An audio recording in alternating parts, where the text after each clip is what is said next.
Hello મિત્રો, સ્વાગત છે એક નવા વ્લોગની અંદર. કેમ છો તમે બધા? મજામાં? આઈ હોપ તમે બધા મજામાં જશો. તો બધાને સવારમાં ગુડ મોર્નિંગ, જય દ્વારકાધીશ. અત્યારે છે ને અમે બધા પતંગના કાંગરા પાડી દીધા છે. જુઓ તમે, મેં બધામાં કાણા પાડી દીધા અને આ અત્યારે ભાઈ બાંધે છે દોરા.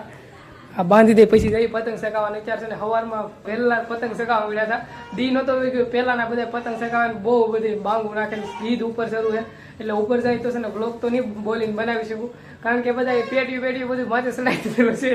એટલે તમને છે ને સિનેમેટિકમાં દેખાડી તો પહેલાં આને બાંધી લેવા દઈએ ને પછી જઈ ધાબા ઉપર ને દેખાડી. આ ધાબા ઉપરનો માહોલ, ભાવનગરનો માહોલ. તો ચાલો જઈએ હવે. આમ જુઓ તમને બહારનો માહોલ દેખાડવા આવેલી. આ બધા પતંગો ચગાવે છે ધાબા ઉપર. જુઓ તમે, હજી આટલી તમને હરકું નહીં દેખાય. ધાબા ઉપર જઈને તમને દેખાડું તો મજા આવશે. તો જઈ ધાબા ઉપર અને દેખાડીએ તમને. નાની ઓલા ભાઈ કાંગરા બાંધી દીધા.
પતંગ સગાવવાની બહુ મજા આવી ગઈ.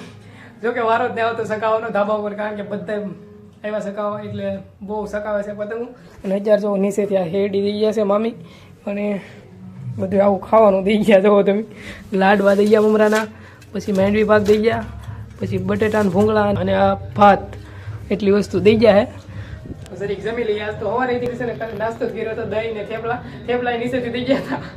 તો આજ અમારે છે ને રસોઈ બનાવવાનું રજા છે, કારણ કે બધું નીચેથી જ આવી ગયું છે. તો જરીક પહેલાં છે ને જમી લઈએ, કારણ કે ભૂખ લાગી. બહુ 2 વાગી ગયા, 2 કે 2:30 વાગ્યા છે અત્યારે. ચાલો ફેમિલી, ખાઈ લીધું છે અને ભાણા બધું ધોઈ નાખ્યું છે. ઓલા ભાઈ ગયો છે નાહવા માટે. હવે એ તો નાઈને પછી ધાબા પર આવશે. હું જાઉં અત્યારે અને પાછા પતંગ ચગાવીએ, ઘડીક મોજ કરી, કારણ કે 2 વાગી ગયા છે. તો હવે ઘડીક છે, હવે તો ઘડીક સગાઈ નાખી. જો બેટે પટે મેં આંગળા સિવાય ગયા છે. આ ટેપ હતી પણ મારી નહોતી એટલે વાપરતા, એટલે ટેપ રાખવી પડે.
બધી કપાઈ નાખી છે હવે જવા ભાઈ વિટોળે છે હવે ભાગીએ નીચે ખાવા ખાવાનું બનાવી નાખી અને બાકી બધા ગીત તો હજી વાગે છે ને ફટાકડા ફૂટે જવો તમે દિવાળી હોય એવો માહોલ બનાવી દીધો હોય ખીએ રે પણ અને પતંગો તો હજી દેખાતી એવો બંધ થઈ જાય પણ છે ને શકે તો એટલી ને એટલી જ જોવો તમે તમને દેખાતું હોય તો બધે તમે જોઈ લેજો મને ખબર નહીં હવે આમાં કેમેરામાં કાંઈ લાગતું તો નથી થોડી થોડી દેખાતી છે સારું હાલો તો ભાગી નીચે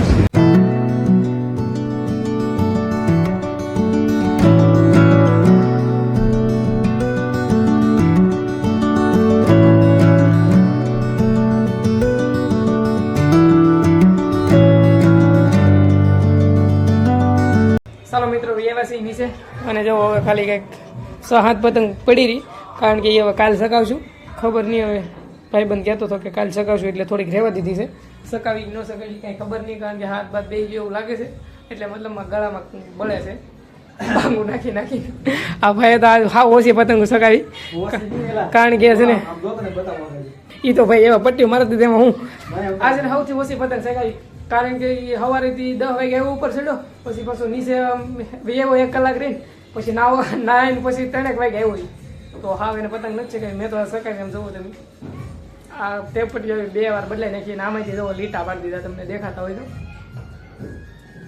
અને મેં તો વ્લોગ તો નહીં ઉતાર્યો સિનેમેટિક જે બધા એને ઉતારેલા છે એ આને જ ઉતારેલા અને બોલિંગ તો કાંઈ ન કરી શકીએ કારણ કે તો તું કેમ પતંગ ન સકાતો બ્લોગ બધા પતંગ સકાય શું કરું મારે તું ના પાડામાં આ પતંગ સકાવી ન થાતું એ સકાવતા આવડતી નથી ને એટલે એટલે બાકી તો આજ આખો વ્લોગ સિનેમેટિકમાં ચલો હે ને કેટલો છે એ મને ખબર નથી કારણ કે આજ આખો દિવસ ને કંઈક તાને જ એવું ચડી ગયું કે પતંગ ચગાવી એકલી બ્લોગ ફોન જ આને આપી દીધો તારા મેં કે જે ઉતારવું ઉતાર સિનેમેટિક જે કરવું એ કર મેં કાંઈ કર્યું નથી અને વિચાર છે ને કંઈક શાક બનાવવું છે વાલોનું શાક બનાવી નાખીએ તો એ બધું ખોલી નાખી અને બાકી તો ખબર નહીં હવે કેવો વ્લોગ બન્યો કાંઈ ખબર નથી એડિટ કરી એમાં ખબર પડશે તો બસ વ્લોગને અહીંયા જ એન્ડ કરું આશા છે કે તમને આજનો વ્લોગ ગમ્યો હશે ગમ્યો હોય તો લાઈક કમેન્ટ શેર સબસ્ક્રાઈબ કરવાનું ભૂલતા નહીં મળે એક નવો વ્લોગની અંદર ત્યાં સુધી બધાને હર હર મહાદેવ જય દ્વારકાધીશ બાય બાય અને આ વ્લોગ એક દી લેટ આવશે કારણ કે કાજ એડિટ નહીં કરવું બાય બાય